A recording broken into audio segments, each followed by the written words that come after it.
Okay, so this is 3 mindfulness skills that will totally transform your yoga practice. I actually did my yoga teacher training in my early 20s and was also studying Tibetan Buddhism formally at that time. It was only really over the last few years, almost 2 decades later, when I learned how to integrate mindfulness into a yoga practice for maximum effect. So the first skill is interoception, or sensory clarity, particularly along the energy channels. Interoception just means feeling the sensations on the inside of the body.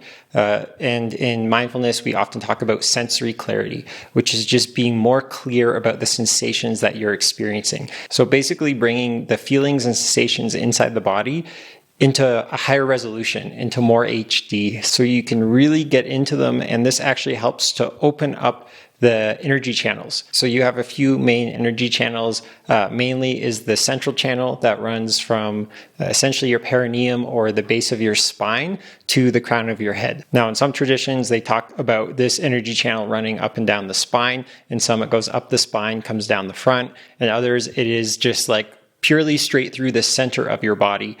All 3 are very relevant, and it's not really important which one you favor. It's more so important about just feeling the sensations along these areas of the body and really getting into them. The sensations you want to look for are vibratory sensations, like fine vibration, and you really want to feel the texture, like what does it really feel like to feel these vibrations? And then you also want to look for a sort of kind of magnetism, like a density or a lightness or an openness. It's quite common to get this magnetizing sensation, particularly like the forehead, third eye, the heart, and then in the abdomen, the solar plexus, or sexual organs. So you just want to really notice what sensations are in these areas, and this helps to open up the energy channels. And actually, it's possibly the only way to open the energy channels is to be paying attention to the sensations in the energy channels. There are many traditions that focus on paying close attention to the sensations in the body. The Goenka style of Vipassana, which is very popular, is body scanning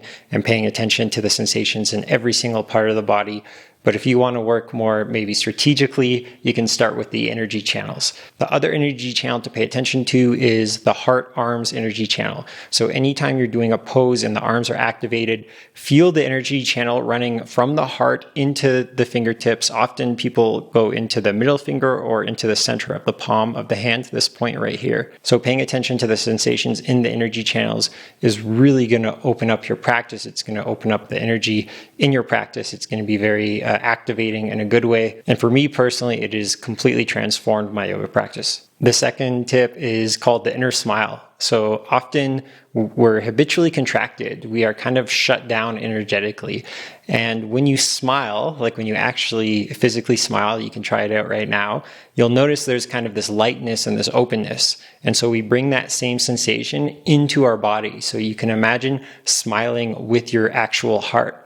And see how that lightens up the energy there. It brings more of a light, expansive quality of being.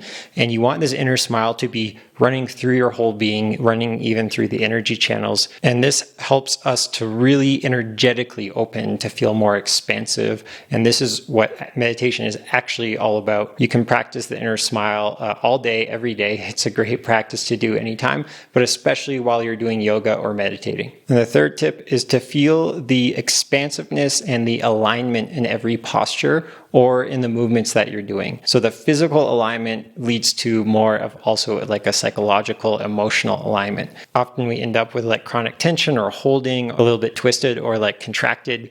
And so we really want to open up and feel the openness in every posture, feel that alignment and feel the expansion of the spine. So whatever posture you're doing in yoga, you want to feel into what is actually opening, what is aligning, and really deepen into that and breathe that more open. So in certain poses, I'm breathing length into my spine. In other poses, I'm breathing my chest open, breathing my shoulders into alignment, allowing them to drop down, really focusing on the opening and expansive qualities of each posture. And again, going back to the first one, paying attention to the sensations, the subtle sensations that come up through the posture and that move through your being. So that's it. If you start practicing this and integrating into your yoga practice, it's going to really change your practice. I'm speaking from experience here. And also, if this type of content interests you, I go far more into depth on my channel. So you can like and subscribe and do all of those things. And thank you very much.